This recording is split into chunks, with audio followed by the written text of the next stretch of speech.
Olá, pessoal, sejam muito bem-vindos aqui no podcast 1818. Hoje eu peço, é claro, sempre para vocês que se inscrevam no canal, deixem os seus comentários e, mais do que nunca, compartilhem esse projeto. Hoje nós temos a presença de uma pessoa muito especial que vai esclarecer um assunto que muitos de vocês nos questionam e pedem essa pauta. Então hoje eu estou aqui com Adelmo e, claro, eu vou pedir para ele se apresentar para todos vocês, para que vocês saibam primeiro quem é o Adelmo, assim depois a gente entra no nosso bate-papo e no nosso conteúdo de hoje. Então, Adelmo, por gentileza, se apresenta para nós. Marcelo, antes de tudo, queria agradecer a você a oportunidade do canal, da gente poder expressar um pouquinho, falar um pouco do que a gente compreende sobre a Rosa Cruz Áurea, que é a instituição à qual eu pertenço, tá? Eu sou engenheiro de telecomunicações, sou também artista digital e pertenço a essa escola desde os anos 90, desde, na verdade, 1990.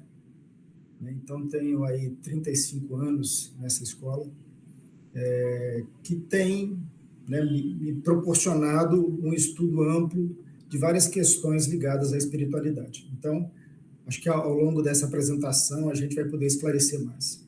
Muito Sem obrigado. dúvida. Então, Adelmo, primeiro, muito obrigado pela sua presença. Tenho certeza que um grupo muito grande de pessoas vai se interessar pelo assunto. E eu vou fazer já a primeira pergunta para você, que é a diferença da Rosa Cruz Áurea para a Rosa Cruz Amorque. E basicamente, um pouco da história, né? Se você puder contar para nós, a história da Rosa Cruz Áurea. Então, aqui, Marcelo. Em primeiro lugar, assim, eu nem me considero apto a responder em profundidade as diferenças, porque eu não conheço em profundidade a Amor, tá? Mas o que a gente vai poder falar um pouquinho aqui é sobre essa história. Por que existem diferentes escolas denominadas Rosa Cruzes? Porque, na verdade, além dessas duas, existem várias outras, né? Sim. Existe a Rosa Cruz Antiga, existe a Fraternidade Rosa Cruz, fundada pelo Max Heindel. Então, são várias organizações. Mas todas elas tomam como ponto de partida três manifestos, três textos anônimos que foram lançados na Europa na segunda década do século XVII. Perfeito. Então, o primeiro desses textos, que nós conhecemos como Fama Fraternitatis RC, a gente pode traduzir como algo como o chamado da fraternidade Rosa Cruz, veio a público, em primeiro lugar, em versões manuscritas, por volta de 1611. E, assim, já nesse primeiro momento, esse texto causou uma influência muito grande, causou uma comoção muito grande, porque todos que acessavam esse texto tomavam conhecimento de uma forma de espiritualidade que estava como que esquecida naquela época. E talvez por isso esse texto tenha sido tão influente. Ah. Aparentemente, os autores conseguiram como que captar o espírito da época e realmente escrever algo que ia ao encontro do anseio do ser humano, particularmente do ser humano europeu, porque Entendi. isso se espalhou do sul da Alemanha para toda a Europa. Em 1614, esse primeiro texto foi lançado pela imprensa, ou seja, numa versão impressa. E aí que realmente a coisa se alastrou. E esse texto e os dois que se seguiriam foram tão importantes para a história desse período que uma historiadora inglesa do século passado, do século XX, chegou a denominar todo esse período da história europeia de Iluminismo Rosa Cruz. Tá. Teria sido como uma espécie de iluminismo um século antes do Antes iluminismo, do movimento oficial. né? Então, realmente foi uma influência muito grande, tanto no sentido positivo, ou seja, com reações positivas, quanto com reações negativas. Tá? Em 1615 foi lançado um segundo texto, que é a Confessio Fraternitatis Rosa Crucis. A gente pode traduzir como algo como a profissão de fé da Fraternidade Rosa Cruz, Entendi. ou Fraternidade da Rosa Cruz. E, em 1616, um terceiro texto foi lançado, que são as núpcias químicas ou alquímicas de CRC, ou Christian Rosenkreuz, que teria sido o fundador lendário da ordem. Tá.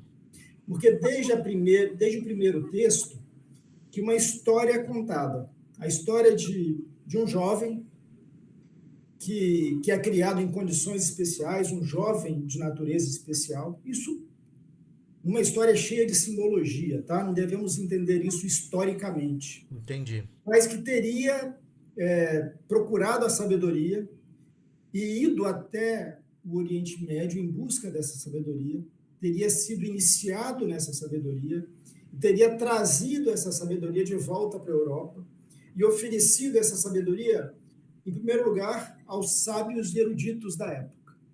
Só que os sábios e eruditos não quiseram saber disso, porque eles acreditavam que já sabiam, que já possuíam a sabedoria. Então, eles não estavam abertos para uma nova sabedoria.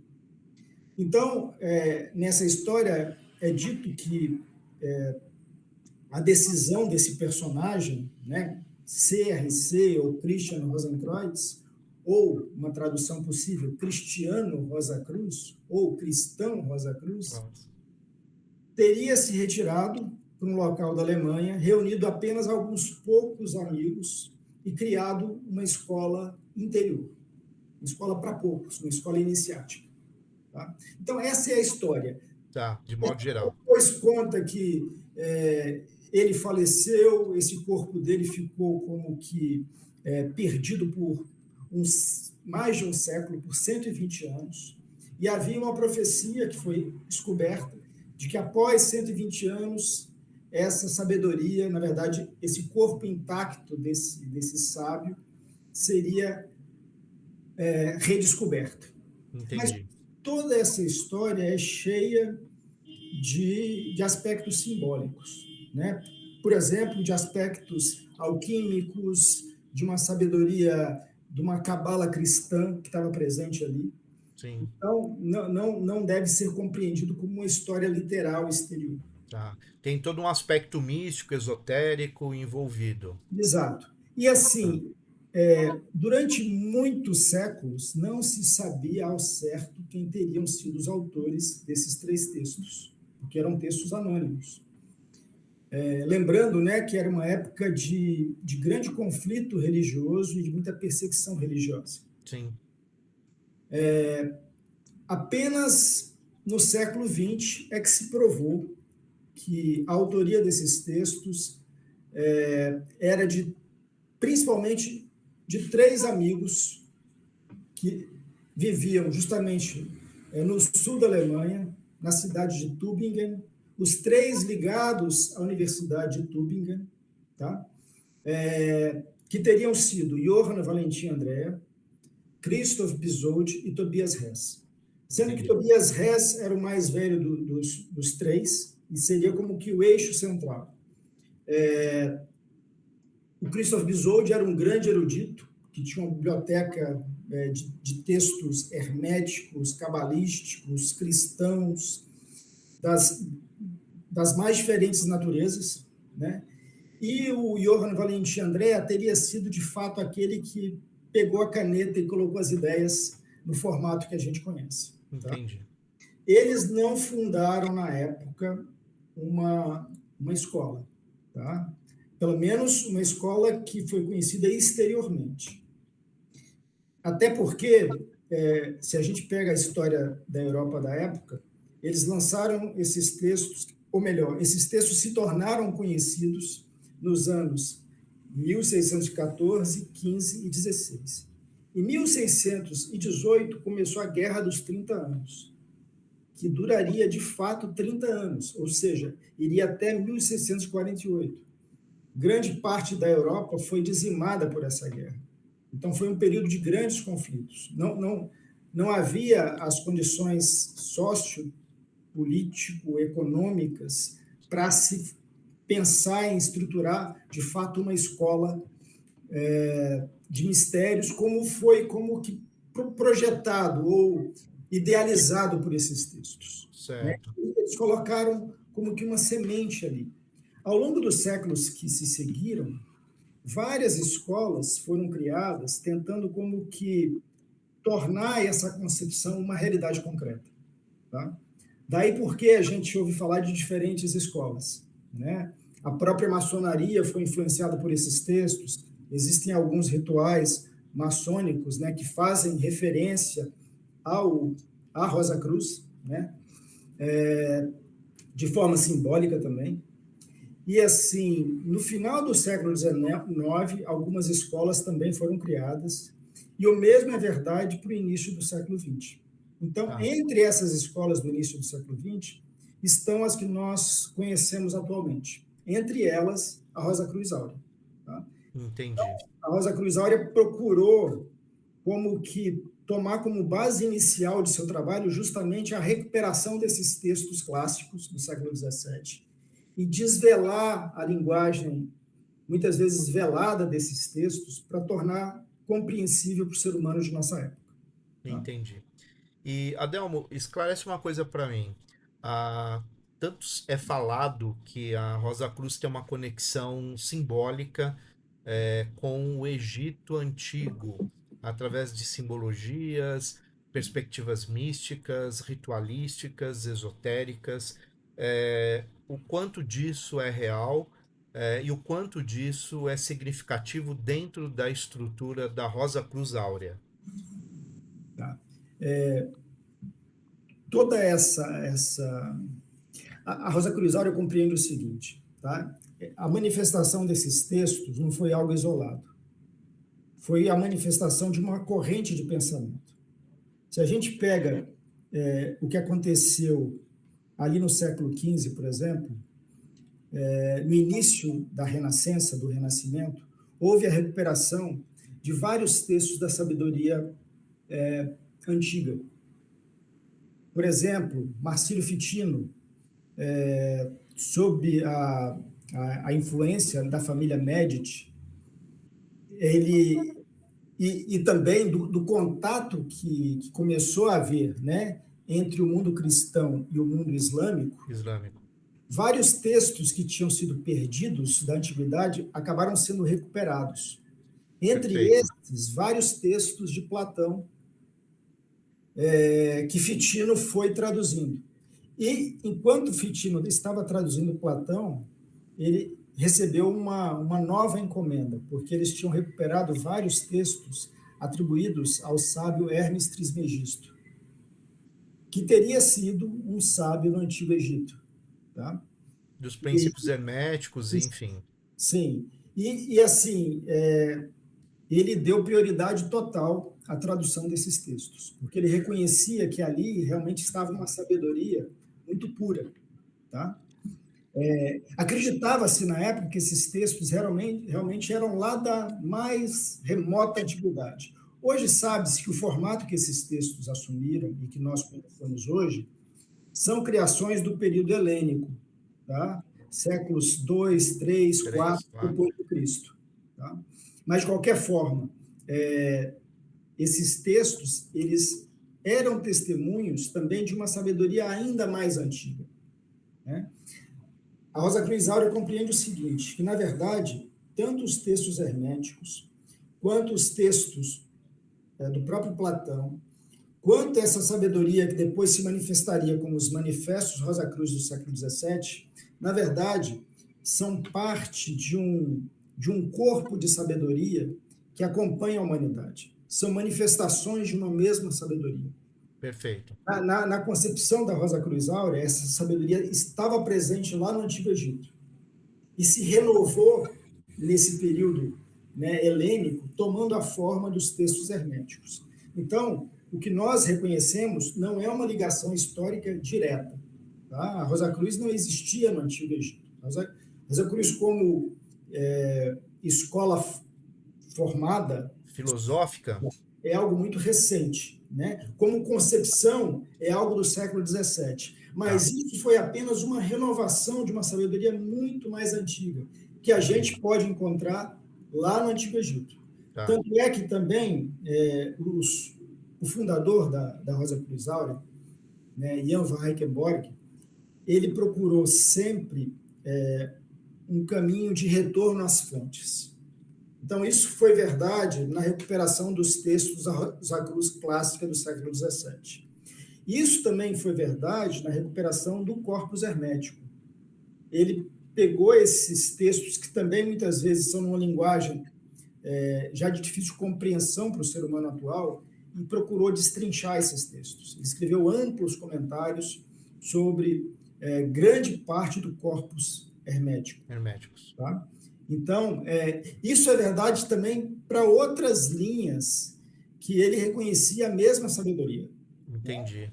Então, ele escreveu vários comentários sobre outros textos, como o Evangelho Gnóstico Pisce Sofia, por exemplo, né? O próprio Tao Te Ching, os textos da Rosa Cruz clássica, os próprios evangelhos canônicos.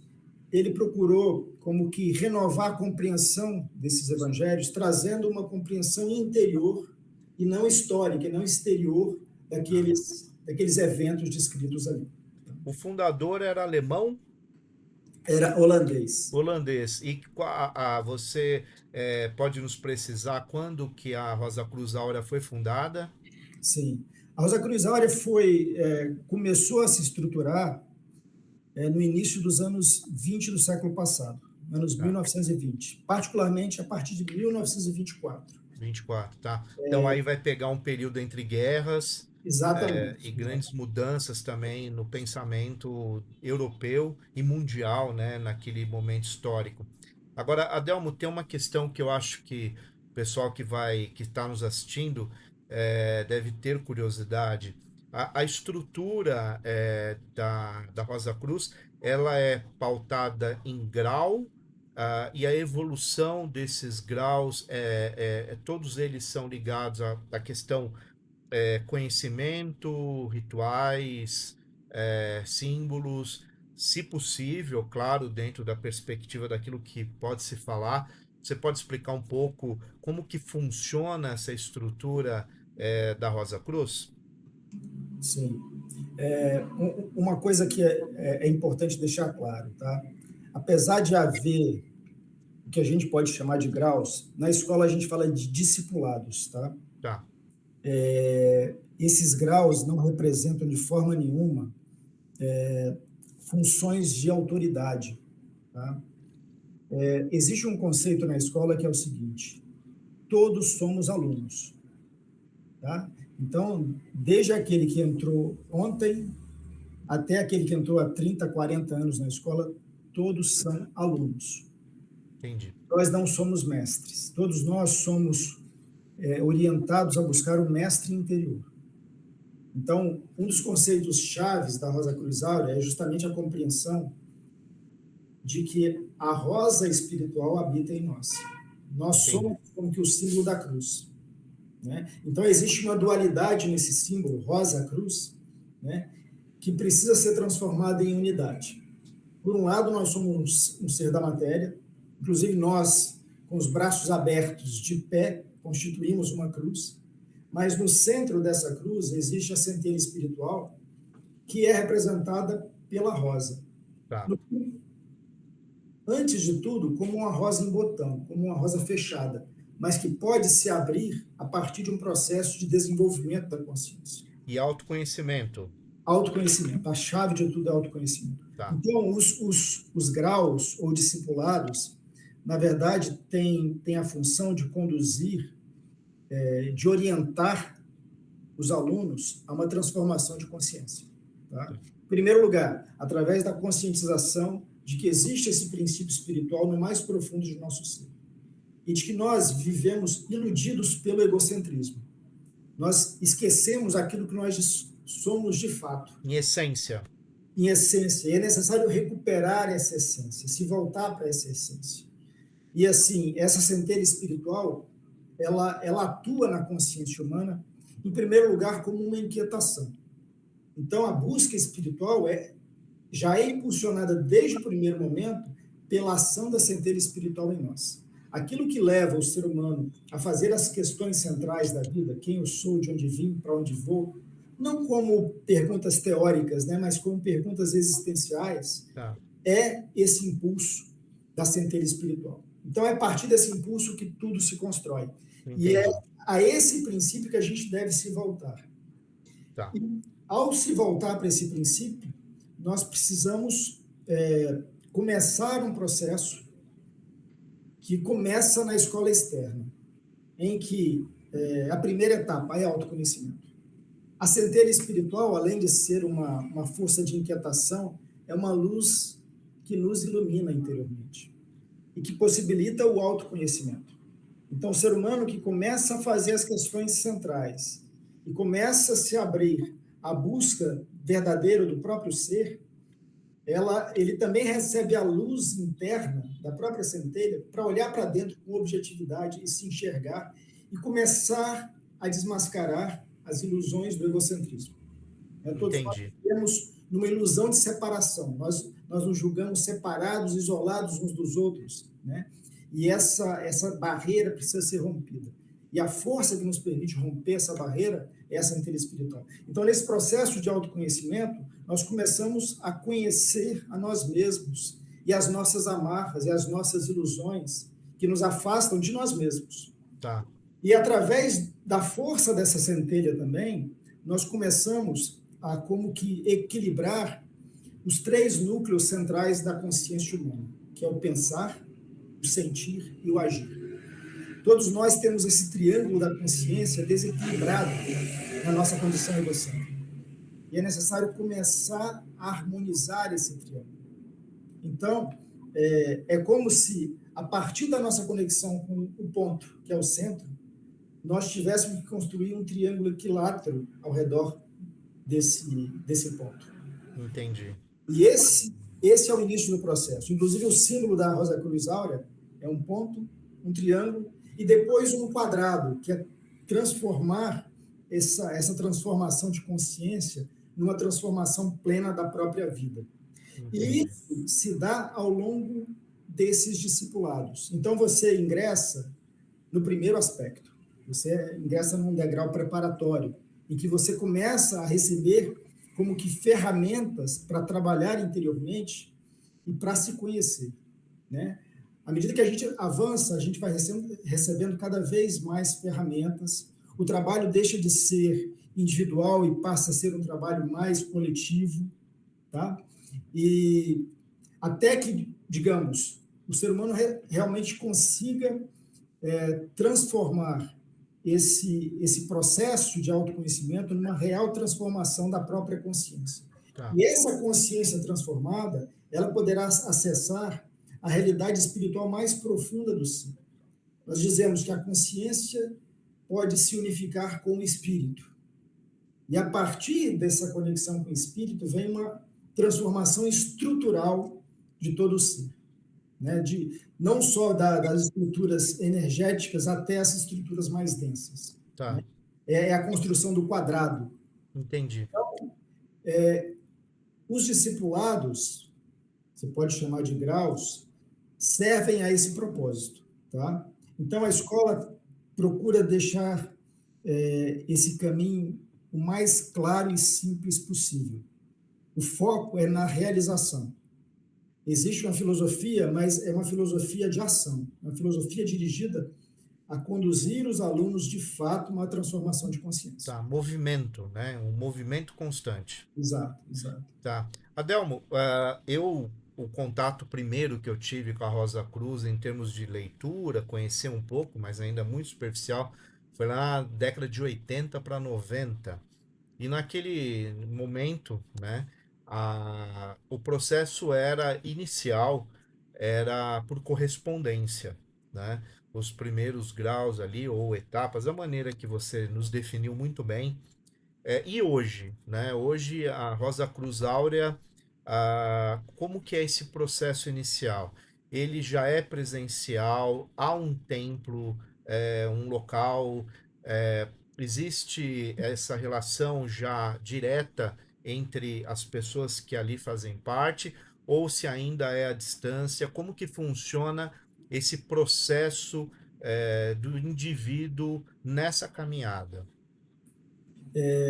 Marcelo, depende das condições, assim, das condições externas mesmo, né, Sim. geográficas, inclusive, né? Onde a pessoa mora literalmente, né? Exatamente. Tá, E das possibilidades da vida de cada um.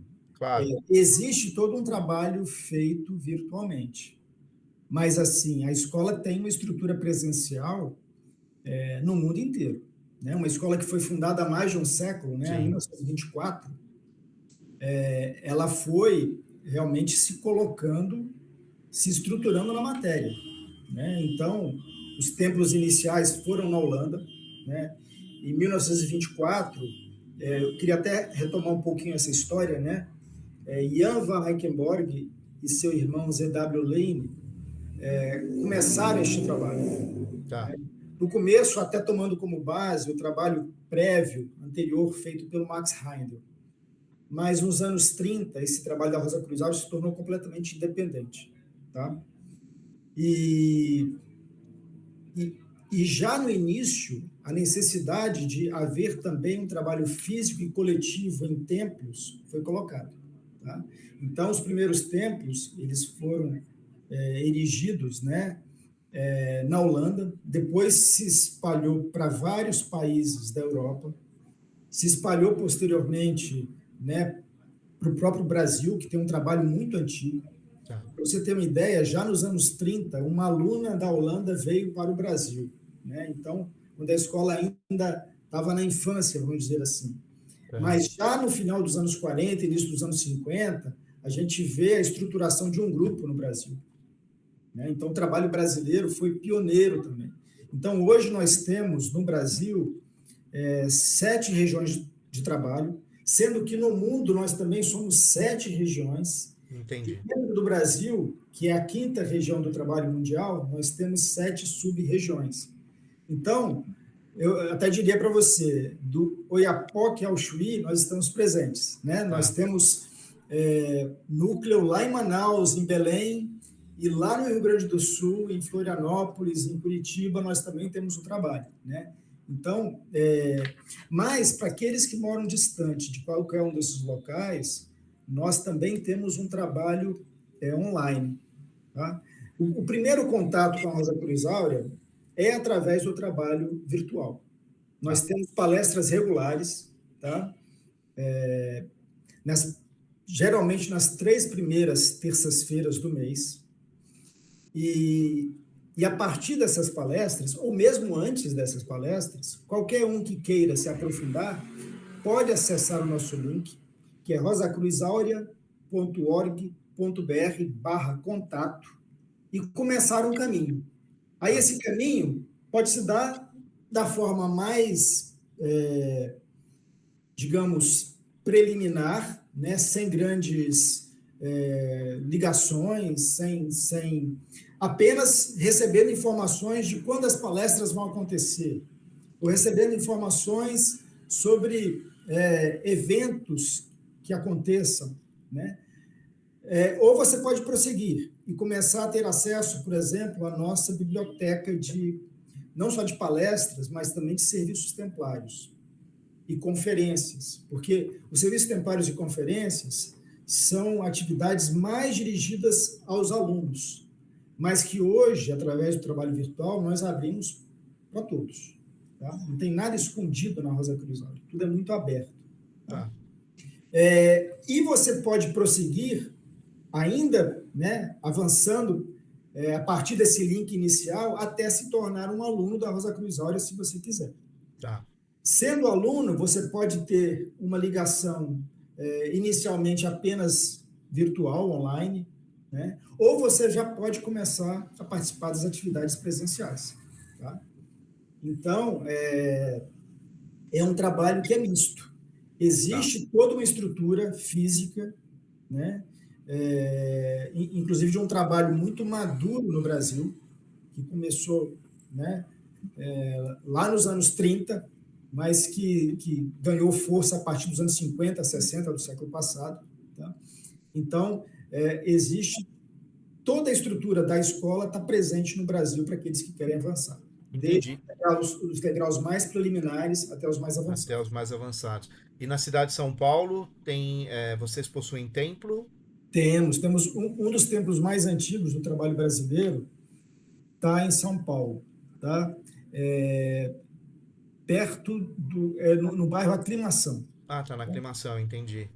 E, Adelmo, tudo isso é sensacional, claro, e a gente sabe que toda instituição, para que ela possa existir no nosso mundo aqui material, ela precisa de estrutura, ela precisa atender as pessoas que desejam esse caminho. É caro ser iniciado, não sei se a palavra certa é iniciado, da Rosa Cruz Áurea, ou é um processo que ele é acessível, independente da pessoa ter condições financeiras maiores, né? Como que você pode dizer isso? Porque eu de certa forma, eu estou tentando te perguntar coisas que eu sei que as pessoas vão te perguntar, Claro, né? né, em algum momento. Então, como que funciona essa questão financeira? Ele é totalmente acessível. Eu diria, a escola não tem custo, tá? O que tem é uma compreensão crescente da necessidade da gente manter os locais de trabalho e o trabalho da escola. Claro, Então, imagine, alguns dos nossos locais são alugados, alguns são próprios, né? Mas, independente de uma situação ou outra, nós temos custos de água, de luz, de telefone, né? E sim. assim, o que Internet, acontece, né? internet, o que acontece é que esses custos, na medida do possível, precisam ser sustentados pelos próprios alunos, mas não existe uma obrigatoriedade nesse sentido. Não existe uma mensalidade no sentido tradicional, tá? Um dízimo, nada disso. Uma pessoa que não tenha condições financeiras pode ingressar e avançar na escola? Pode, pode. Aqueles que têm alguma condição são convidados e estimulados a colaborar com o trabalho, na medida das suas possibilidades, são também, tá? Mas que isso não represente, que a Um ausência de impeditivo, né? recursos Tá, não representa nenhum empecilho para prosseguir, tá? entendi. O que existe é o seguinte, a escola é autossuficiente, ela é mantida pelos próprios alunos, nós Tá, não recebemos recurso nenhum de fora, e é importante que seja assim, que o trabalho seja completamente autônomo, tá. para se manter independente e livre, né? Mas, então, seus alunos mantêm os locais e contribuem na manutenção desses locais. Mas cada um ajuda de acordo com as suas possibilidades. Legal. Adelmo, não sei como que se fala dentro da Rosa Cruz. Existem lideranças e você está nessa caminhada há muitos anos e hoje você está dentro da estrutura já em um patamar de orientação. Como que você se coloca hoje dentro da instituição? O que existe é o seguinte: os alunos mais antigos, eles são estimulados a partir de um ponto de seu caminho, do seu discipulado, a auxiliar o caminho daqueles que estão chegando, daqueles que vieram depois dele, tá? Mas assim, com a compreensão de que ele não é autoridade, Entendi. ele não é autoridade espiritual, ele precisa direcionar o aluno para encontrar a sua própria autonomia interna e a própria autoridade na centelha espiritual que jaz no mais profundo do seu ser, tá? Então, nesse sentido, existe sim, né, uma colaboração mútua e de seres humanos imperfeitos que, se sabendo imperfeitos, buscam, né, esse caminho de vencer o egocentrismo e ajudar aqueles que também buscam o mesmo caminho. Tá? Então, toda a estrutura dos discipulados se dá dessa forma, né? Então, um aluno que chega já no primeiro aspecto, ele vai assistir uma palestra. Quem é que vai dar essa palestra? Normalmente não é uma pessoa que entrou ontem, né? Porque é É necessário, inclusive, uma compreensão clara do caminho para poder expor. Mas esse que está expondo não é visto como uma autoridade. Ele está ali, de preferência, o mais humildemente possível, tentando transmitir aquilo que ele já compreendeu ou procurou realizar deste caminho. Né? Ao longo dos discipulados que se seguem, a mesma coisa. Né? Quer dizer, aqueles que avançaram um pouco mais ajudam os que estão um pouco mais atrás, né? Até que a gente avança em todos os discipulados até o último. Né? Entendi. E é uma coisa interessante porque um elemento humano muito perigoso é o egocentrismo.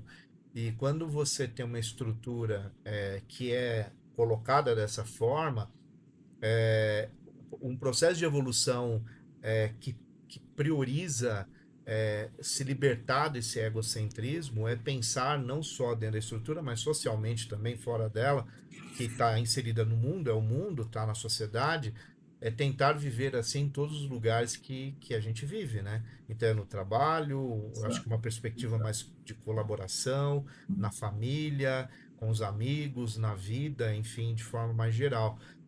Eu acho que esse já é um ensinamento que se basta, principalmente no mundo atual, né? Acho que é bem interessante isso.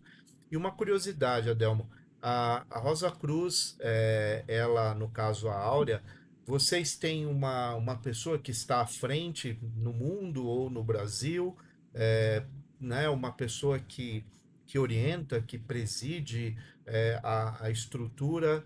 Vocês têm essa figura? Como que funciona? Também aí nessa organização, tudo foi estruturado para evitar que o ego tome conta, né? Então, nós trabalhamos com a estrutura de colegiados. Tá. Então, eu falei, existem 7 regiões mundiais, né, do trabalho da escola. Cada uma dessas regiões tem alguns representantes de uma direção internacional. Tá?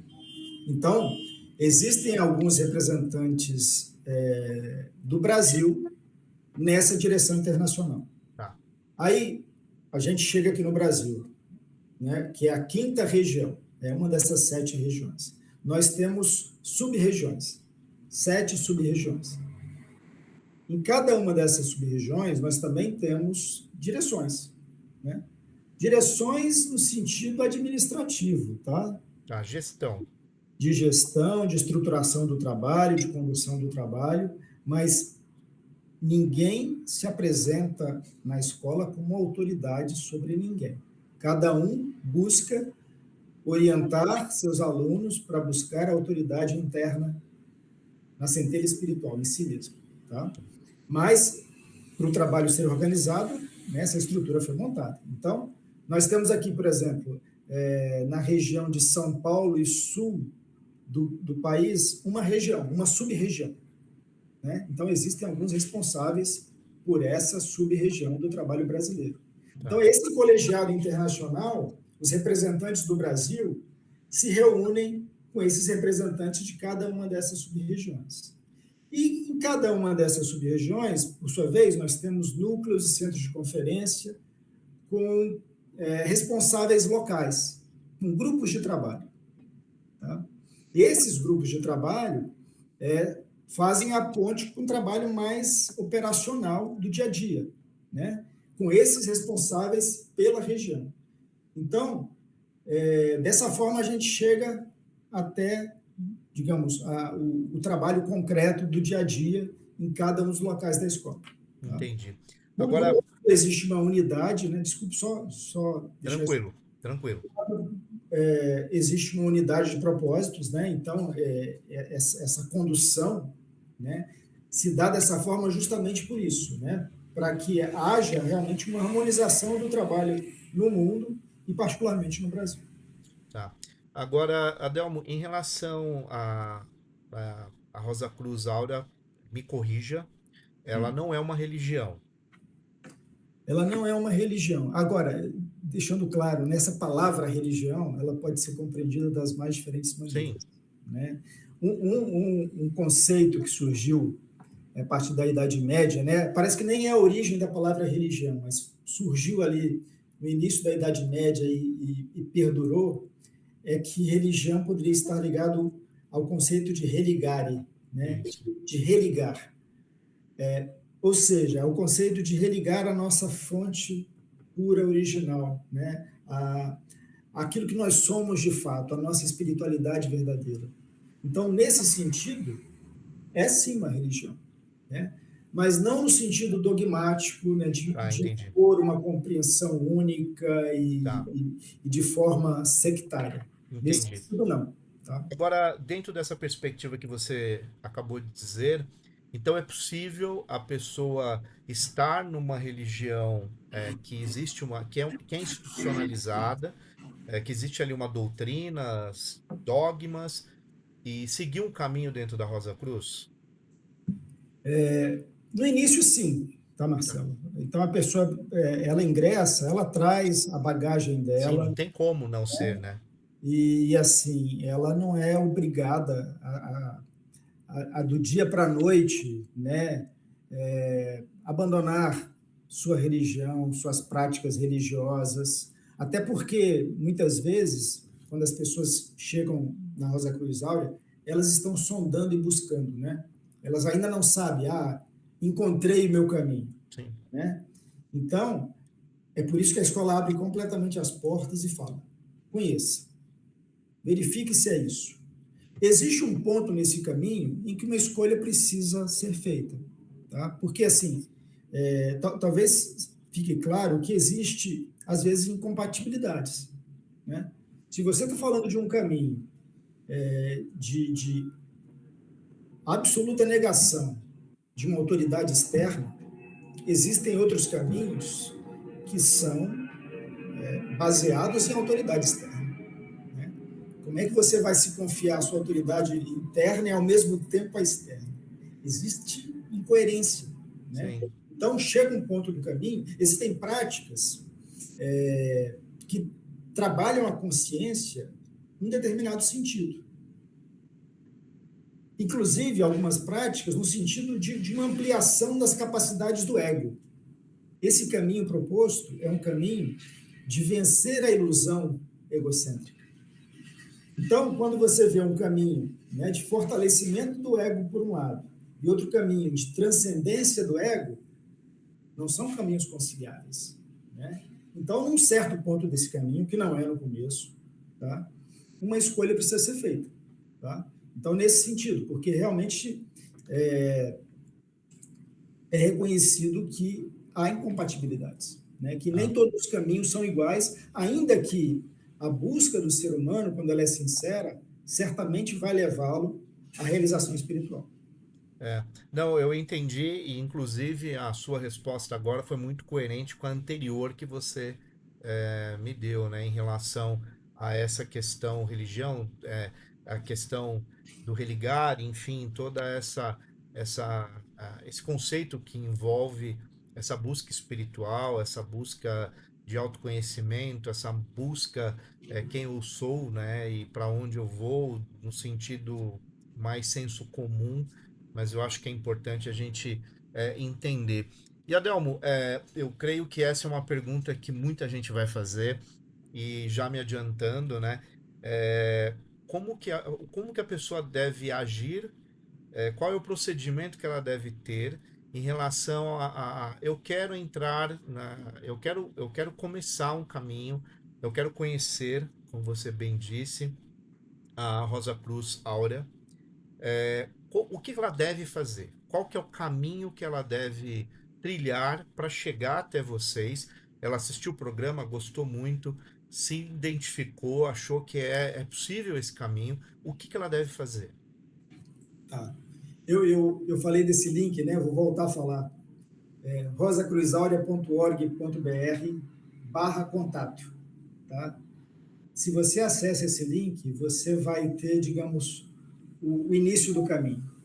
Porque o que nós procuramos fazer? Nós procuramos deixar gravados uma série de vídeos que tratam dos pontos centrais do caminho. Tá? E assim, em 3 etapas. De tal forma que, se você quiser apenas um conhecimento superficial, não, eu só quero saber onde é que eu estou pisando, não quero me aprofundar, eu quero receber de vez em quando informação de quando vai acontecer uma palestra virtual. Então, você para na primeira etapa, né? Assiste aqueles vídeos da primeira etapa e tudo bem. Somos amigos, estamos sintonizados, né, com o mesmo propósito. Aí você talvez queira um pouco mais. Talvez depois de algum tempo, nessa primeira etapa, você fale, poxa, gostei mesmo, eu quero conhecer mais, eu quero me aprofundar. Aí você vai para a segunda etapa. É um novo conjunto de vídeos que nós deixamos pré-gravados, que aprofundam, né, alguns aspectos desse caminho e abre a possibilidade de você ter acesso a mais material. Tá? Então, nós temos o nosso YouTube, se você acessar o Rosa Cruz Áurea, você vai verificar que tem anos e anos de palestras públicas feitas lá, porque a gente faz isso há muito tempo. Tá?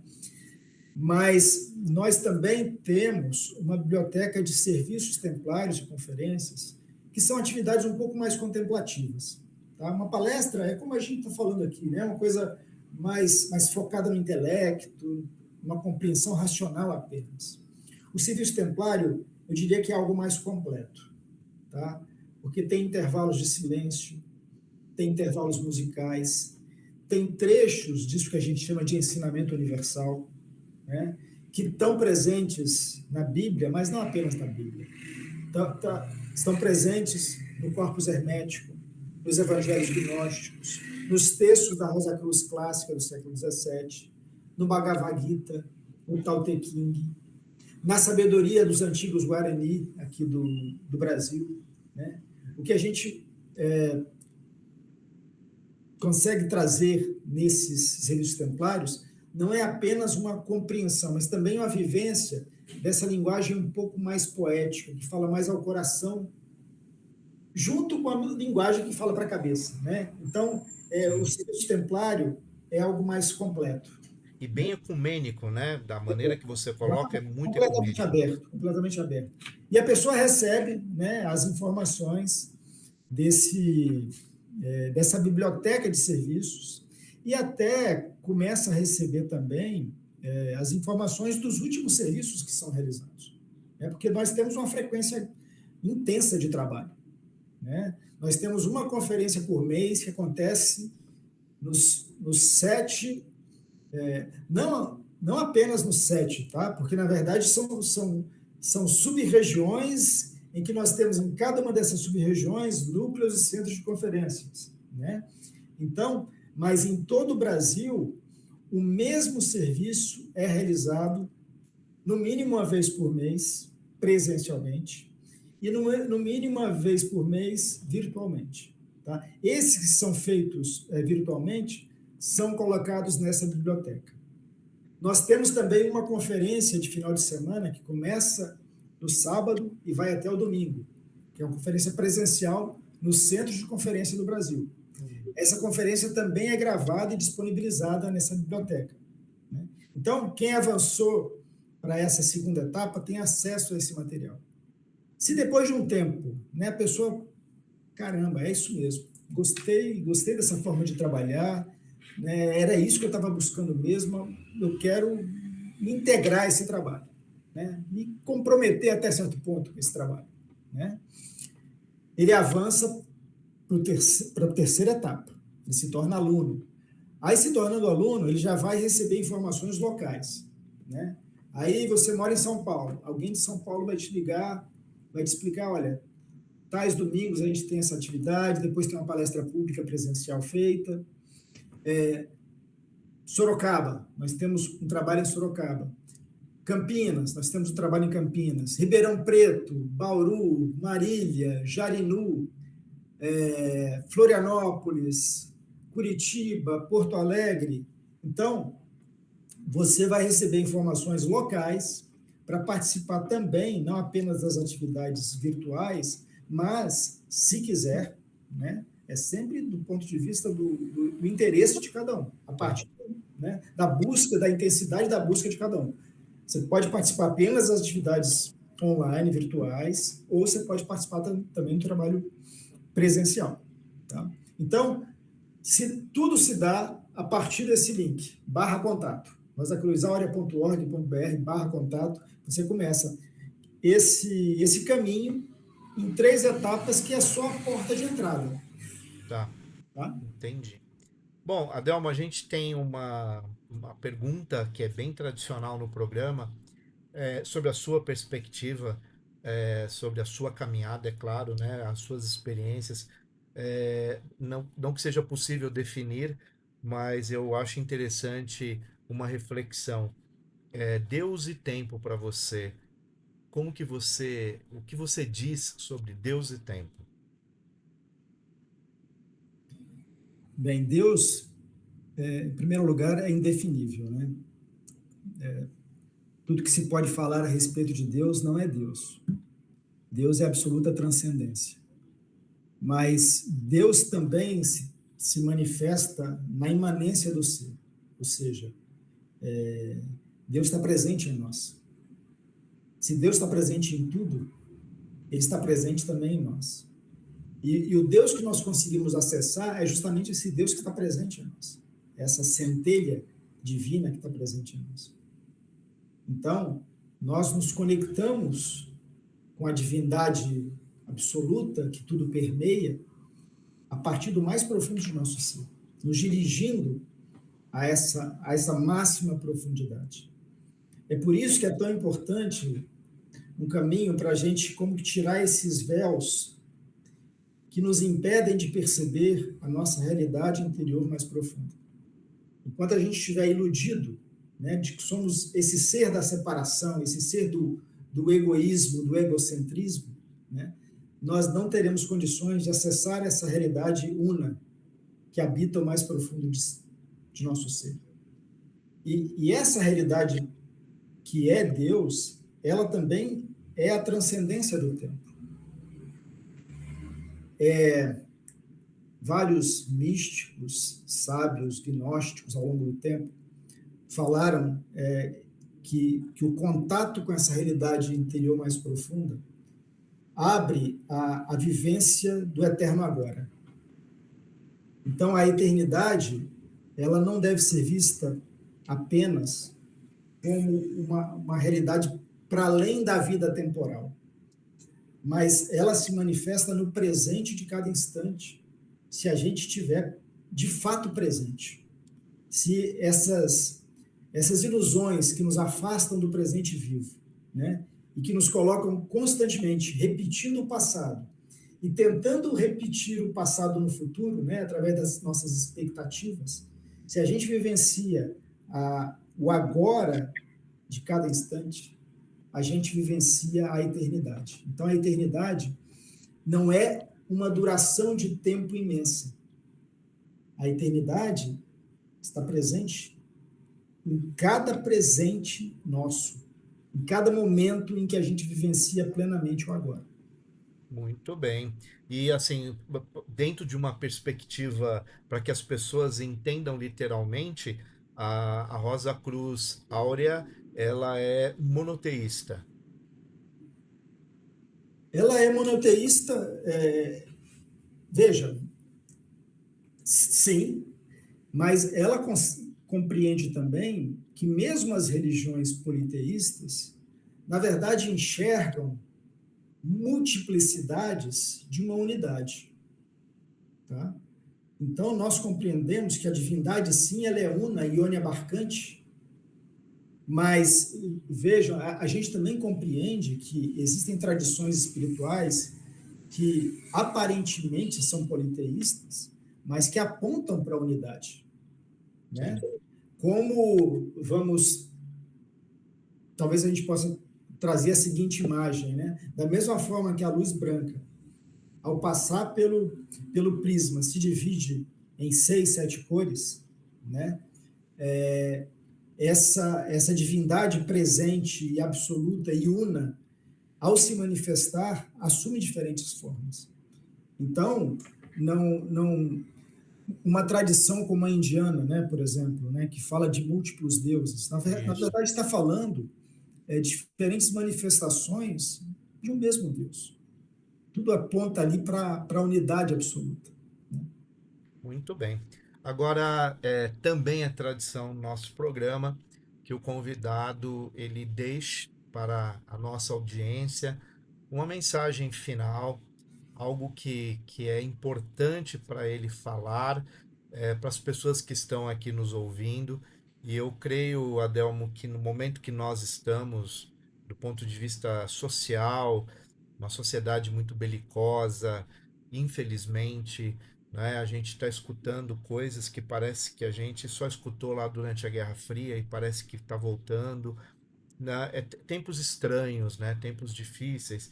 Nós acreditamos muito no poder da palavra e o quanto a palavra ela pode levar acolhimento, amor para as pessoas, né? Então essa mensagem final ela é muito importante para nós do 1818, que você possa, por gentileza, falar para a nossa audiência agora aquilo que você acha importante dizer para a nossa sociedade. Em primeiro lugar, eu acho que assim, todos nós, né, estamos sendo desafiados em nossa época a não nos isolarmos e não ficarmos presos aos nossos próprios conceitos, às nossas próprias visões. Esse mundo das redes sociais, ele nos colocou em bolhas. As bolhas são muito perigosas, né? Porque quando a gente acessa as informações nas redes, a gente sempre acaba acessando as coisas que concordam com a nossa visão de mundo. Sim. E aí a gente se fecha para o diferente. Então, acho que o grande perigo e o grande desafio de nossa época é realmente se abrir para o diferente. Não ficarmos aprisionados nos nossos próprios conceitos, né? Aprisionados na nossa própria religião, na nossa própria instituição, na nossa própria ideologia, que a gente saiba se abrir para o novo, para o diferente, para saber que, na verdade, existe uma única humanidade, né? E assim, quando a gente acessa essa realidade una que habita o mais profundo de nosso ser, a gente acessa uma realidade que é de não separação. Quando a gente vive no ego, a gente vive na separação, a gente vive na ilusão. E o ego se expande, né? O ego se expande para a família, o ego se expande para o time de futebol, para o partido político, para a ideologia, para a religião. Mas ele continua sendo um instrumento de separação.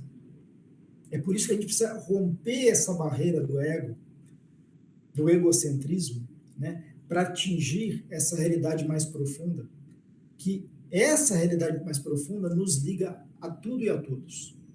Nessa realidade não existe separação. Inclusive não existe separação entre humanidade e natureza.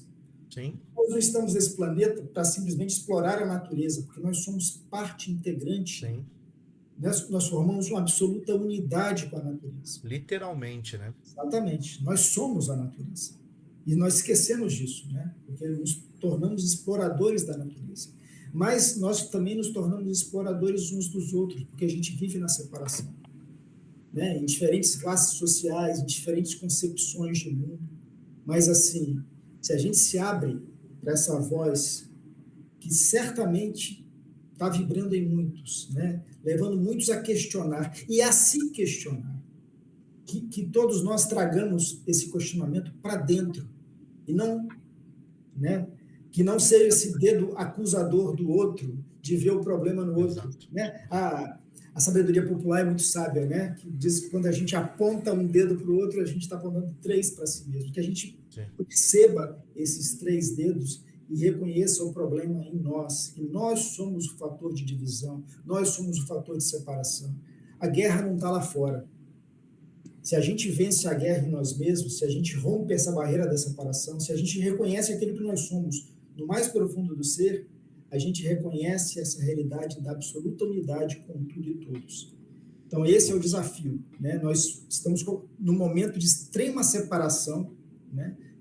Inclusive no meio das famílias, né? A gente vê familiares que não se conversam simplesmente porque têm visões políticas distintas, diferentes, né?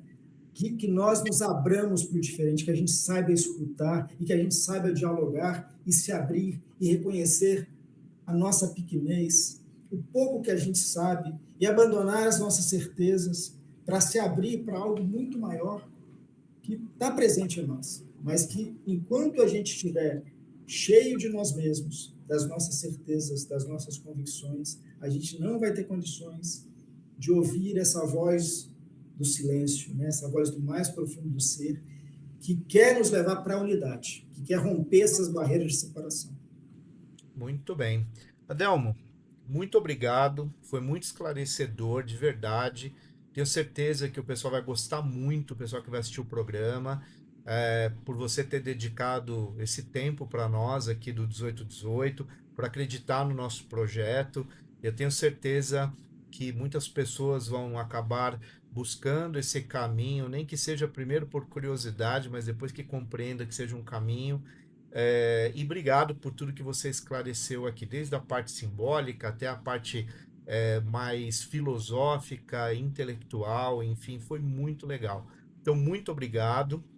Nós vamos deixar aqui aquele endereço que você citou, né, para as pessoas que desejarem buscar, né, o caminho. E muito obrigado pela sua presença. Obrigado a você, Marcelo, pela oportunidade e obrigado a todos que certamente assistirão esse vídeo. Tá? Qualquer contribuição que vocês possam trazer através de perguntas, a gente também pode depois tentar esclarecer e convidá-los para conhecer as nossas palestras. Né? Procurem no YouTube Rosa Cruz Áurea, que vocês vão achar um conjunto de palestras já de anos, né, que nós deixamos ali, e que vocês podem acessar, e também as palestras que são feitas às terças-feiras. Tá? Então, só tenho a agradecer por essa oportunidade. Legal. E agradecer também a sua audiência. Que Obrigado. Vai poder dialogar conosco. Vai. Bom, é claro que eu quero agradecer vocês que assistiram o programa até aqui. Não posso deixar de agradecer a Noesis, que é uma empresa de psicólogos que tem como expertise central atender brasileiros que moram fora do país, dão todo um aporte aí para as pessoas que estão trabalhando, estudando ou tentando a vida aí em outro país, e eles estão sempre apoiando aqui o nosso projeto. Procura o Samuel lá na Noesis, que vale a pena. E claro, eu vou pedir para você se inscrever no canal, deixar os seus comentários e compartilhar muito. Nós precisamos muito desse compartilhamento.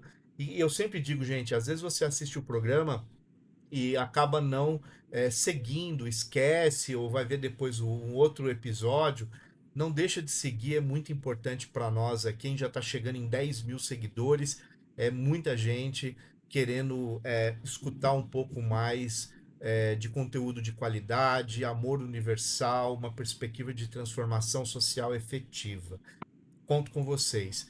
Fica aqui um grande abraço do amigo Marcelo Lambert e, claro, até o próximo episódio do 1818.